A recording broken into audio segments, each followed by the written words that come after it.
ISKCON ଯେଉଁ ପ୍ରକାର ଭାବରେ ମନମାନି କରୁଛି ସବୁ ପ୍ରକାର ତାକୁ ଅନୁରୋଧ କରାସାରିଲାଣି। ଆମେ ଦିଲ୍ଲୀରେ ଯାଇ ଭେଟିକିରି କହିଛୁ। ଗଜପତି ମହାରାଜ ଚିଠି ଲେଖିଛନ୍ତି, ଗଜପତି ମହାରାଜ ତାଙ୍କ ସାଙ୍ଗରେ ଆଲୋଚନା କରିଛନ୍ତି। ମୁଖ୍ୟ ପ୍ରଶାସକ ମନ୍ଦିର ପ୍ରଶାସନ ତରଫରୁ ବ୍ୟବସ୍ଥା କରାଯାଇଛି। ସେବାୟତମାନଙ୍କର ବିରୋଧ ଭାବ ରହିଛି।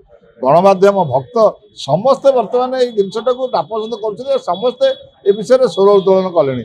ତଥାପି ଶୁଣନ୍ତୁ, ଇସ୍କନ ବାଲା ଏସବୁ ଜିନିଷକୁ ଜମା ଖାତିର କରୁନାହାନ୍ତି।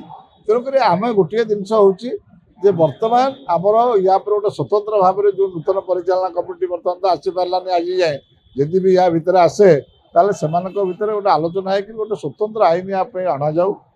ଆମ ଧର୍ମ ପ୍ରତି ଯେଉଁମାନେ କୁଠାରଘାତ କରୁଛନ୍ତି, ଆମ ଧର୍ମ ବିରୁଦ୍ଧରେ ଯେଉଁମାନେ ବିଭିନ୍ନ ଯାନିଯାତ୍ରାକୁ କରୁଛନ୍ତି, ପ୍ରଶ୍ରୟ ଦେଉଛନ୍ତି, ସେଥିପାଇଁ କଡ଼ା ଆଇନର ବ୍ୟବସ୍ଥା କରାଯାଉ।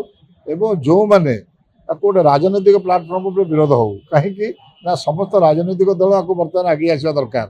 କାହିଁକିନା ଆମର ଯିଏ ପୁରୀରେ ଲୋକସଭା ସଦସ୍ୟ ଅଛନ୍ତି MP ମହାଶୟ, ସେ ଜଣେ ଦକ୍ଷ MP ଆମେ ବୋଲି ଜାଣୁ, କିନ୍ତୁ ତାଙ୍କର ଗୋଟେ ସ୍ୱର ଉତ୍ତୋଳନ ହେବା ଦରକାର। କାହିଁକିନା ସେ ପୁରୀ ସହରରୁ ଯେତେବେଳେ ଭୋଟ୍ ପାଇକି ଯାଇଛନ୍ତି, ତେଣୁକରି ତାଙ୍କର କର୍ତ୍ତବ୍ୟ ନିହାତି ରହିବା ଦରକାର ଯେ ବର୍ତ୍ତମାନ ଜଗନ୍ନାଥ ଧର୍ମ ଉପରେ ବାରମ୍ବାର ଇସ୍କନ ବାଲା ଏସବୁ ମନମାନି କାର୍ଯ୍ୟ କରୁଛି।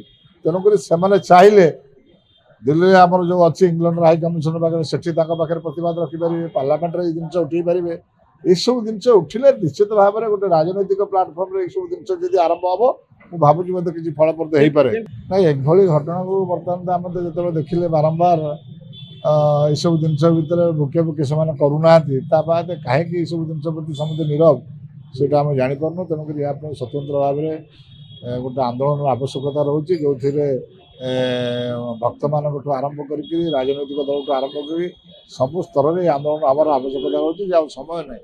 ବର୍ତ୍ତମାନ ଆମ ଧର୍ମ ପ୍ରତି ଯେତେବେଳେ ଆଞ୍ଚ ଆସୁଛି, ଆମ ଧର୍ମ ବିରୁଦ୍ଧରେ ଅଦିନିଆ ରଥଯାତ୍ରା ବାରମ୍ବାର ହେଉଛି, ତାପରେ ଠୋସ୍ ପଦକ୍ଷେପ ନେବା ସରକାରଙ୍କର ଦାୟିତ୍ୱ ଅଛି ଏବଂ ଆମମାନଙ୍କର ବି ଦାୟିତ୍ୱ। ଶୁଣନ୍ତୁ ଛତିଶା ନିଯୋଗ ବାରମ୍ବାର ଏ ବିଷୟରେ ଆଲୋଚନା ହେଉଛି, ବାରମ୍ବାର ପ୍ରତିବାଦ ହେଉଛି। ତେଣୁକରି ସେମାନେ ଶୁଣୁନାହାନ୍ତି, ମାନୁନାହାନ୍ତି। ପୁଣି କେମିତି ତାଙ୍କ ଦେଶରେ ସେମାନେ କରୁଛନ୍ତି। ଆପଣମାନଙ୍କର ଗଣମାଧ୍ୟମରେ ଆମେ ଏସବୁ ସୋସିଆଲ ମିଡ଼ିଆରୁ ସବୁ ଜାଣୁଛୁ।